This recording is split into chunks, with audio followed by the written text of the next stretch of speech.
Hello and welcome to the Fulhamish YouTube channel. Sammy here, looking ahead to Wednesday night's massive match against Brighton at the Amex, a pivotal game for both clubs, and if Fulham can get a win, our first win in 10, it would really ignite things at the bottom. Of course, Brighton will be looking to avoid that. And if you're in the UK, of course, the match will be on BT Sport. They are broadcasting every Premier League team twice in the next 10 days, including that match at the Amex.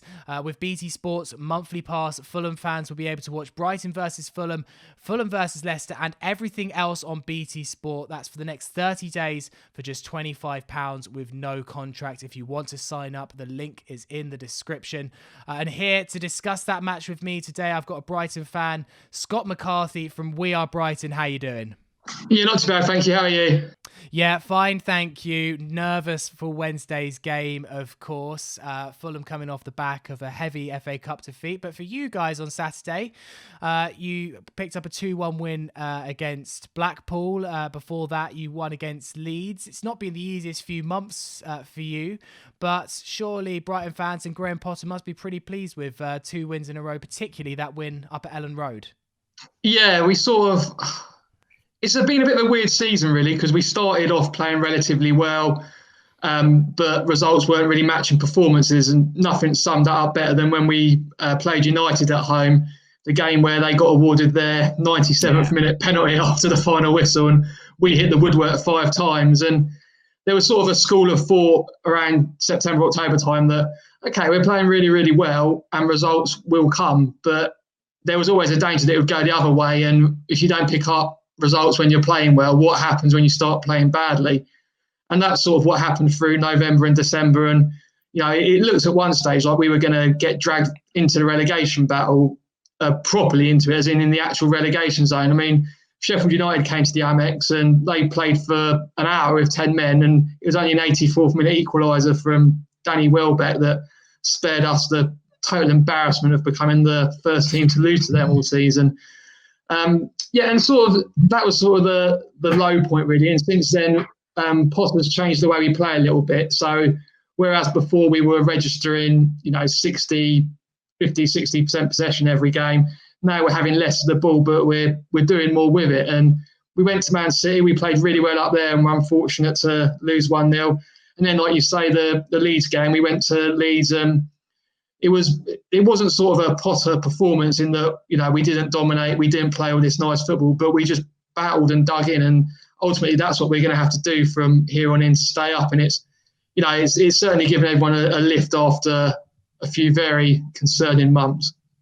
I mean, I guess it's in Fulham's favour that this match is being played not at Craven Cottage, but at the Amex. Your record at home has been pretty shocking, and most of your victories, maybe all of your victories this season, have come away from home. I can certainly think of the Newcastle and Leeds wins came away from home. Why do Brighton struggle so much to get results at home? God knows the answer to that one. Yeah, you're right in that the only 2 games we've won at the Amex this season were Blackpool on Saturday, and we beat Pompey 4-0. So we've only managed to beat 2 League One teams at the Amex this season. The only game we won at the Amex in the whole of 2020 in the Premier League is when we beat Arsenal, which is just completely unacceptable.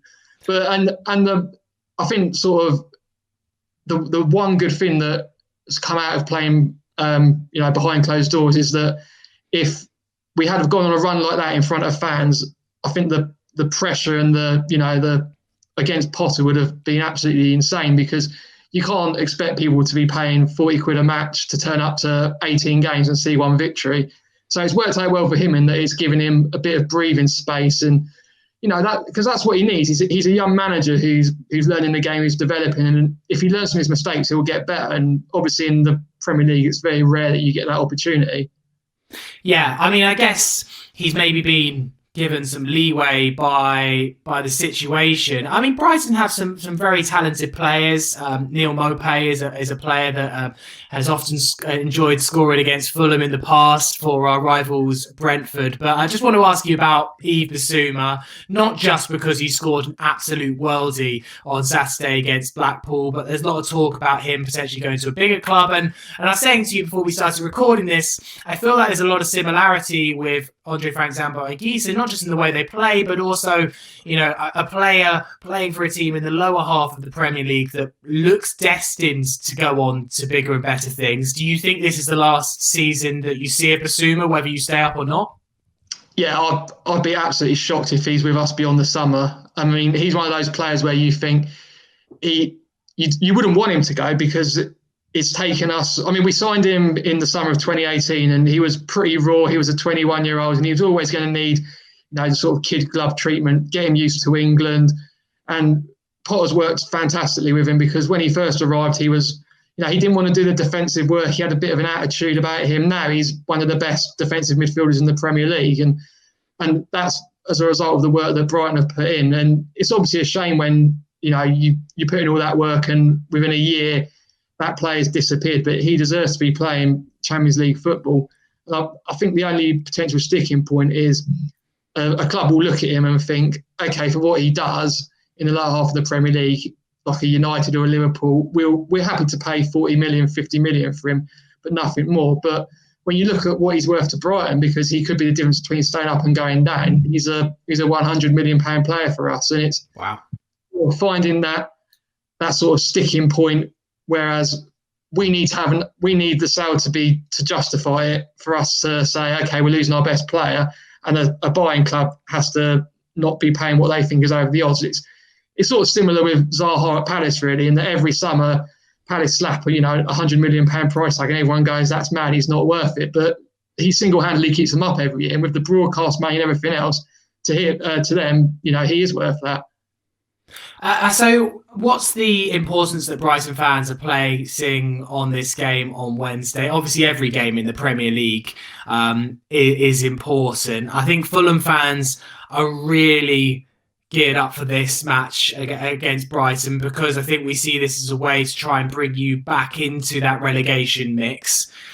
Is it a case for Brighton of just must not lose, or Brighton fans thinking we need 3 points, let's get away from this relegation mess, and 2 wins in a row will really set us apart? Yeah, I think obviously building momentum's huge in a relegation battle, and if we win, we've picked up 3 wins in a row. And as we said earlier, it was only 2-3 weeks ago that Brighton were 1 or 2 points away from dropping into the bottom 3. All of a sudden, if we win on Wednesday night, we go 8 points clear, and that's huge for us. So yeah, it's a massive game. And not only that, but, at some point we've got to get this monkey off our back of winning a home game. And we've already played West Brom at home, not beating them. We've already played Burnley when they were struggling, not beating them. We've played Sheffield United, not beating them. So it's sort of, Fulham is probably one of the last opportunities we've got against a side who are currently below us in the table and who we would expect to potentially finish above to win a home game against. So in terms of that, I mean, if we don't win a home game between now and the end of the season, it will be a calendar year since we won in the Premier League at home, which is just mad. Wow. Yeah, and I guess as well, you can't expect to stay in the Premier League, can you, without winning a single home game? I'm not 100% sure of the stats going back through the years, but I feel like the amount of teams that have done that, it must be extremely low. And Fulham hopefully can take advantage of that. What's been Brighton's biggest problem then this season? Because for me as an outsider, it looks like you struggle to score goals. Is that the case? Yeah, very much so. I mean, I don't sort of buy into all the XG stats too much myself, but in like October time, our XG was we should have been 5th in the table. It was, and because the football's great, the approach play's great, we get the ball into the area and we just cannot score. Nothing summed it up better than that Sheffield United game where we scraped the 1-0. Aaron Connolly missed a free header from 2 yards out, and then Alireza Jahanbakhsh hit the post from 2 yards out with a free header. It's just finishing like that is what's costing us. And if we could put the ball in the back of the net, we'd be, we could potentially be in the top 10, the amount of chances we've missed this season. Yeah, and I guess one of those games where you actually did put the ball in the back of the net a couple of times, but they didn't count, was the Fulham Brighton game, which is only just over a month ago. And Fulham fans came out of that thinking, we did well to get a point here. You were very impressed with that. That must have been one of those games where you were kicking yourselves not to take the 3 points because, well, you A, had the chances, and B, you did actually put the ball in the net, save for a couple of tight but correct offside decisions. Yeah, and that game sums up our season perfectly in that we played really well. Sanchez made a couple of big saves at the other end, but I don't think anyone could have argued if we took the 3 points. But that's the way this season's gone, and you can't keep saying, "Oh, we played well, we'll get a result next time," because it was 3 days later we were struggling to get a point against Sheffield United. So what have you seen of Fulham this season? Obviously, you'll have watched us in that game that was at Craven Cottage. What's impressed you? And also, what do you think that Brighton need to take advantage of on Wednesday? I think there's quite a few similarities, I think, between Brighton and Fulham in that you guys obviously don't score enough goals either, because certainly since we played you, I think Parker's done a good job in, tightening up at the back, and because half the battle in staying in the Premier League is you've got to be hard to beat. That's how we stayed up our first 2 seasons. Chris Hughton made us incredibly hard to beat. And we had Glenn Murray who would give him one chance in a game and he would take it. And that's why we ground out so many 1-0 wins to stay up for 2 seasons effectively. Once you stayed up for those 2 seasons, you've then got 2 years worth of broadcast money and you're an established Premier League club. So good players are willing to come and join you. I think that's what Fulham need to do, is find a way to turn these draws they're getting now into wins, and then you guys will be fine, because I've been impressed by the organisation and certainly the discipline and how resolute you've been in the past few weeks.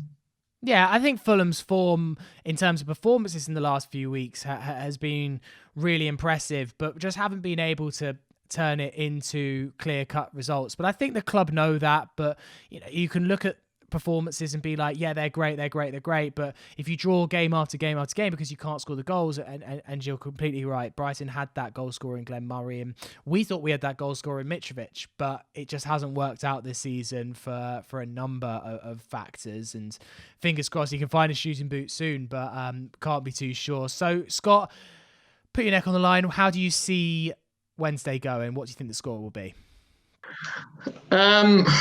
Well, it depends what Brighton turn up, really. I mean, if we play as we did against Leeds, I think we can, we finally get a home win. I can see us a 1-0 or a 2-1, but we're so inconsistent that it wouldn't surprise me if it finished 0-0 or you guys turn us over 2-0. It's difficult to say, and that's avoiding the question, isn't it?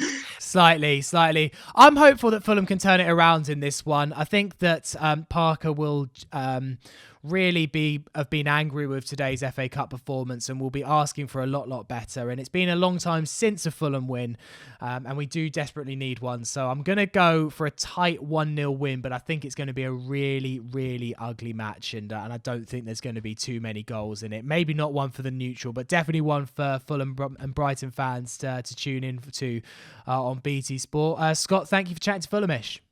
Thank you for having me.